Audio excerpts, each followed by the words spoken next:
Nelson Mandela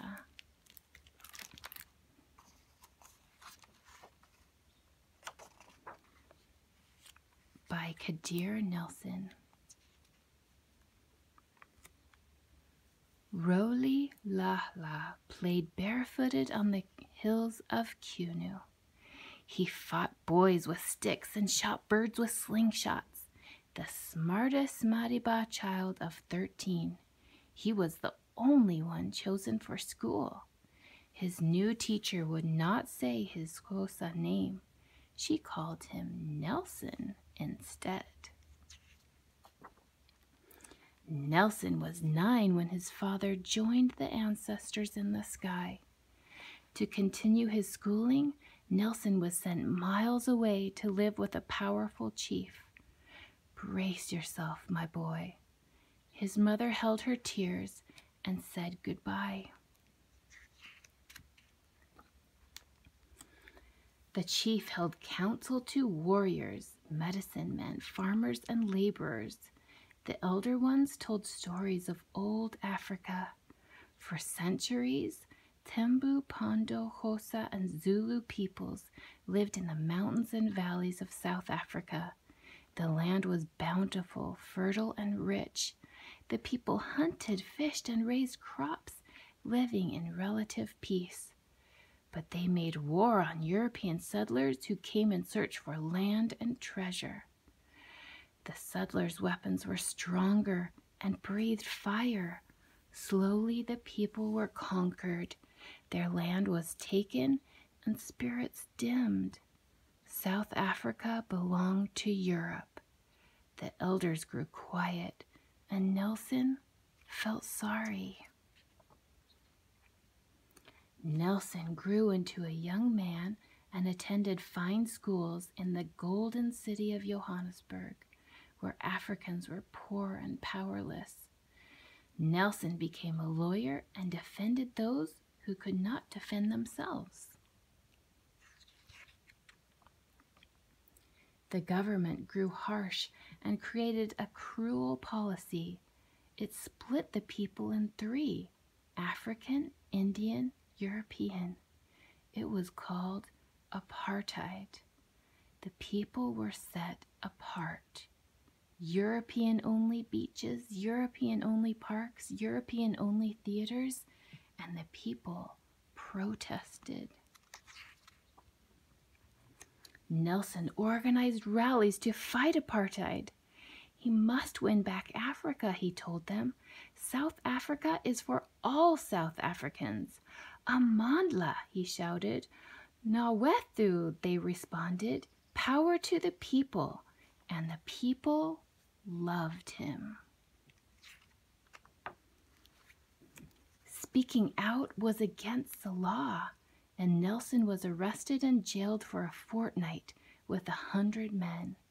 They danced and sang, calling the ancestors to join the fight for freedom. Amandla, Nawethu. The ancestors sent their daughter Winnie to stand next to Nelson. They found love and married and welcomed children into the world. Together they stood and fought apartheid. The state vowed to put Nelson in jail, and he went underground.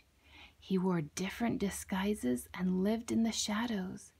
Empty flats, farmhouses, and bedrooms of friends became Nelson's home, while he organized more rallies and protests. The police put out a warrant for his arrest, but they could not find him. Nelson slipped across the border to visit free nations where Black Liberians, Ethiopians, and Moroccans freely conversed with white Europeans and brown Egyptians. They shook hands, a glimpse of freedom for life at home. Nelson returned to South Africa to cleanse his homeland of hate and discrimination. With a vision for peace and harmony, Nelson felt renewed and ready to fight for freedom. But on a drive to town, he was captured, arrested, and taken to jail. The people cried, "Free Mandela! Free Mandela!" Wet paint and posters covered South African walls. On a small island off the coast of the southern tip of Africa, Nelson sat in a tiny cell. Every day, the world passed him by. Cold mealies, thin blankets, hard labor. Nelson hammered rocks into dust and read, studied, and educated fellow prisoners. Days turned into weeks, months, and years. His children grew up. Relatives passed away. South Africa began to fall apart. There were more protests, more rallies, and violence. The people needed a leader. Nelson snuck a message to the people: "I will return." As years passed, the world pressured South Africa to change. The new president agreed, and European-only signs came down. Beaches, parks, and theaters opened. Nelson's comrades were set free. Apartheid was no more. Nelson was an old man. After 27½ years, the prison gates opened, and Nelson was at last set free. Thousands surrounded him, and Winnie hugged him. Nelson looked into the sky and smiled at the ancestors. "Amandla, thank you." The sun sparkled in his gray and white hair.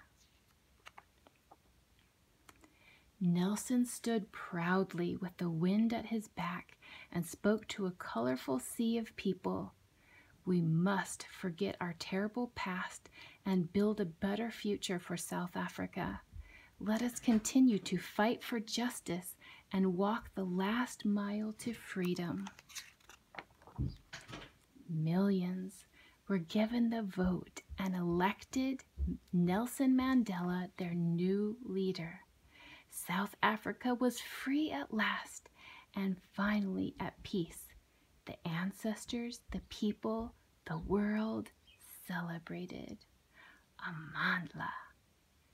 Nkawethu.